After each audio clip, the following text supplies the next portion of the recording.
बिस्मिल्लाहिर्रहमानिर्रहीम। अस्सलाम वालेकुम स्टूडेंट्स।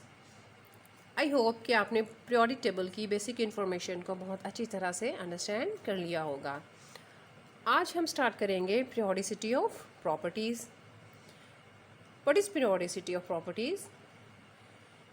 पीरियोडिक टेबल के जो डिफरेंट एलिमेंट्स हैं वो डिफरेंट प्रॉपर्टीज़ के लिए क्या ट्रेंड शो करते हैं। ग्रुप और पीरियड में जो डिफरेंट प्रॉपर्टीज़ है उनके लिए डिफरेंट एलिमेंट्स जो है वो क्या ट्रेंड शो करेंगे, ये हम नेक्स्ट जो हमारे 5 लेक्चर्स हैं उसमें अंडरस्टैंड करेंगे वन बाय वन। आज जो हम प्रॉपर्टी अंडरस्टैंड करेंगे, first one is atomic size and atomic radius.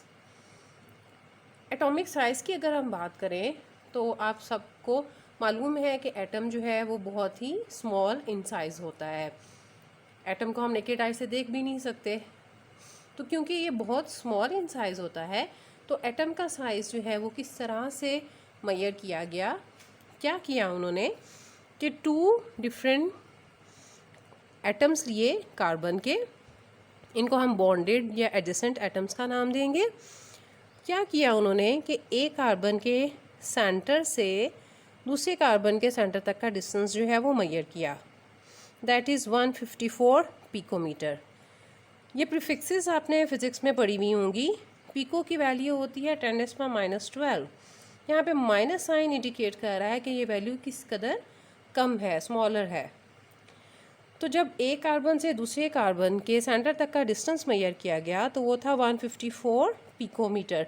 यहाँ पे 2r क्या इंडिकेट कर रहा है, सेंटर से इस एज तक के, इस सर्कल तक का जो डिस्टेंस है उस वहाँ हम इसको बोलते हैं r, मीन के ये सर्कल का रेडियस है।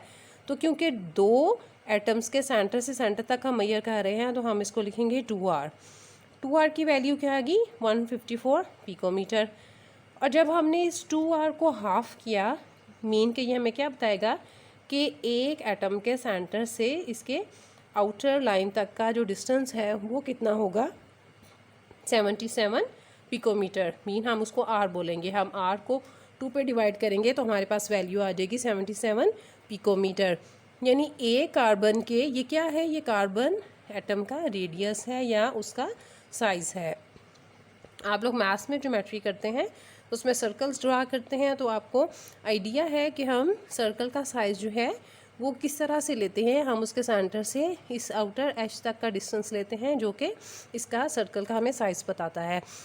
तो r की वैल्यू कार्बन के लिए 77 पिकोमीटर है। यानी कार्बन एटम का साइज़ भी बहुत ही स्मॉलर है। Picometre that is equal to 10⁻12 metres. अब किस तरह से उन्होंने एटॉमिक साइज़ या एटॉमिक रेडियस को डिफ़ाइन कहा, उन्होंने कहा half of the distance between the nuclei of the 2 bonded atom. ये 2 बॉन्डेड एटम है, इनके न्यूक्लियाई का जो डिस्टेंस है अगर हम उसको हाफ करें तो हमारे पास क्या आ जाएगा, वो एटॉमिक साइज़ या एटॉमिक रेडियस आ जाएगा। ये 2 हमारे पास बॉन्डेड एटम है कार्बन के, ठीक है, और इसके दोनों के न्यूक्लियाई का जो डिस्टेंस है उसको हम जब हाफ लेते हैं तो ये हमारे पास क्या आ जाएगा, एटॉमिक रेडियस या एटॉमिक साइज़। अब हम डिस्कस करते हैं कि एटॉमिक साइज़ या एटॉमिक रेडियस का पीरियोडिक टेबल में क्या ट्रेंड है। एलिमेंट्स जो हैं एटॉमिक साइज़ या एटॉमिक रेडियस के लिए क्या ट्रेंड शो करते हैं पीरियोडिक टेबल में। तो सबसे पहले बात करते हैं ट्रेंड इन पीरियड। अगर हम यहाँ पे सेकेंड पीरियड देखें, that is lithium, beryllium, boron, carbon, nitrogen, oxygen, fluorine and that ends at neon, that is a noble gas. Lithium का एटॉमिक नंबर आपको दिखाई दे रहा है 3, beryllium 4, boron 5, carbon 6 and so on. और अगर हम नियॉन को देखते हैं तो ये इसका एटॉमिक नंबर है 10, ठीक है। तो हर एलिमेंट के जो एटॉमिक नंबर है उसमें जो है वो एक का इजाफा हो रहा है। लिथियम का 3 है, बेरिलियम का 4, 3 से ये एंड हो रहा है नियॉन जिसका एटॉमिक नंबर है 10, ठीक है।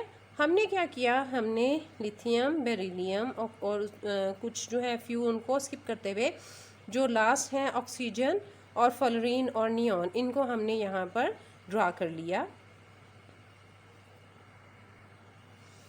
लिथियम का एटॉमिक नंबर है 3, मीन इसके न्यूक्लियस में 3 प्रोटॉन है और इसके जो शेल्स हैं इसमें 3 इलेक्ट्रॉन है। फर्स्ट शेल में 2 इलेक्ट्रॉन्स होंगे और वैलेंस शेल में 1 इलेक्ट्रॉन है।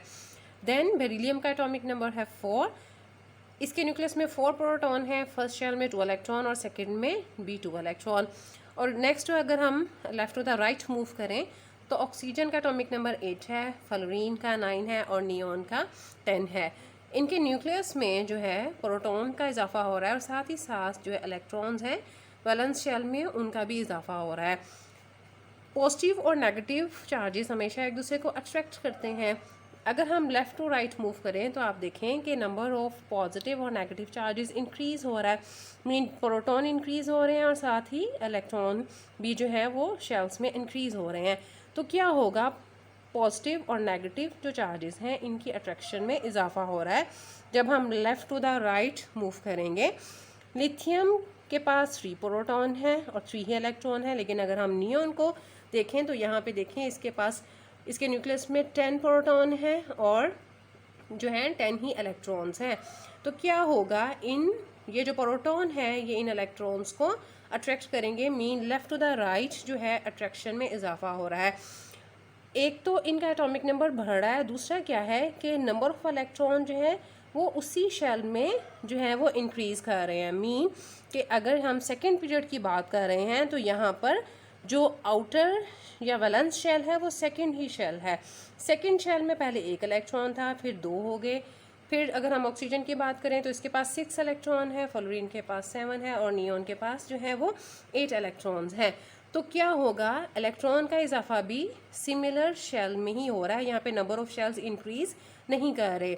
तो पॉजिटिव और नेगेटिव चार्जेस में इजाफे की वजह से एक अट्रैक्टिव फोर्स जो है डेवलप होगी लेफ़्ट टू द राइट, और इसमें इजाफा होगा जब हम लेफ़्ट से राइट की तरफ मूव करेंगे, जिसकी वजह से क्या होगा कि जो न्यूक्लियस के प्रोटॉन है वो वैलेंस शेल को अपनी तरफ अट्रैक्ट कर लेंगे, अपनी तरफ पुल कर लेंगे, जिसकी वजह से एटॉमिक साइज़ या एटॉमिक रेडियस जो है वो जब हम left to the right move करेंगे तो एटॉमिक साइज़ और रेडियस जो है वो डिक्रीज़ होगा।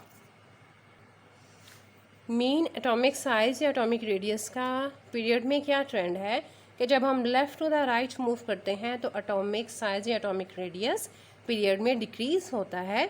और इसकी रीज़न क्या है, क्योंकि एटॉमिक नंबर जो है left to the right increase हो रहा है, मीन नंबर ऑफ़ प्रोटॉन्स जो हैं इफेक्टिव न्यूक्लियर चार्ज इंक्रीज़ कर रहा है और सेम शेल में ही नंबर ऑफ़ इलेक्ट्रॉन्स जो हैं वो इंक्रीज़ कर रहे हैं। तो न्यूक्लियस के प्रोटॉन जो हैं वो इन इलेक्ट्रॉन्स को, वैलेंस शेल के इलेक्ट्रॉन को अपनी तरफ अट्रैक्ट करेंगे ज़्यादा स्ट्रॉन्गली और इस शेल को अपनी तरफ खींच लेंगे, अपनी तरफ पुल कर लेंगे, जिसकी वजह से लेफ़्ट टू द राइट जो है एटॉमिक साइज़ या एटॉमिक रेडियस वो डिक्रीज़ होगा।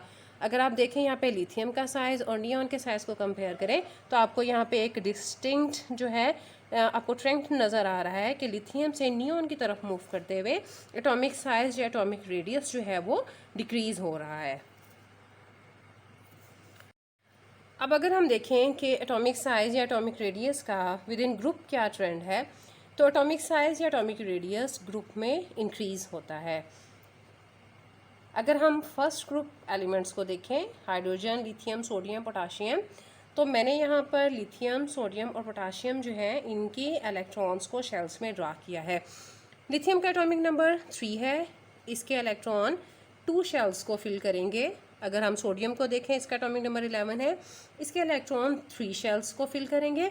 और जो पोटाशियम है इसमें 19 इलेक्ट्रॉन है जो कि 4 शेल्स को कंप्लीट करेंगे।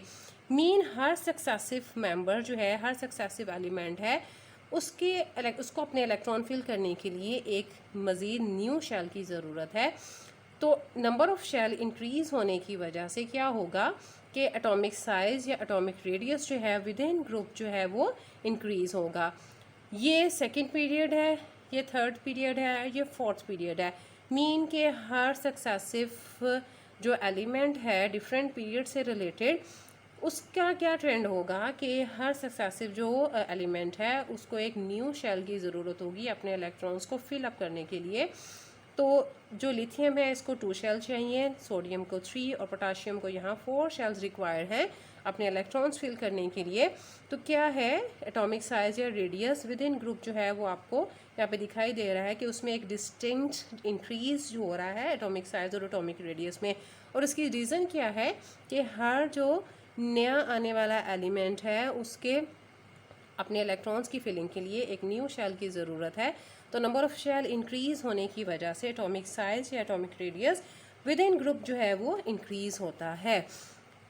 हमने आज स्टडी किया है कि एटॉमिक साइज़ और एटॉमिक रेडियस क्या होता है और एटॉमिक साइज़ और एटॉमिक रेडियस का पीरियोडिक टेबल में क्या ट्रेंड है, ग्रुप में और जो पीरियड है उसमें डिफरेंट एलिमेंट्स जो हैं वो अपने साइज़ के लिए क्या ट्रेंड शो करते हैं। हमने देखा कि within period atomic size और रेडियस जो है वो डिक्रीज़ हो रहा है due to increase of atomic number, और जो नंबर ऑफ़ इलेक्ट्रॉन्स हैं इंक्रीज़ तो हो रहे हैं लेकिन सेम ही शेल में उनका एडिशन हो रहा है, जिसकी वजह से जो न्यूक्लियस है वो वैलेंस शेल को अपनी तरफ पुल कर लेता है। एटॉमिक साइज़ और रेडियस विद इन पीरियड जो है वो रिड्यूस होता है, डिक्रीज़ होता है। लेकिन विद इन ग्रुप क्योंकि जो न्यू शेल्स ऐड होते हैं जिसकी वजह से एटॉमिक साइज़ या एटॉमिक रेडियस जो है विद इन ग्रुप जो है वो इंक्रीज़ होता है।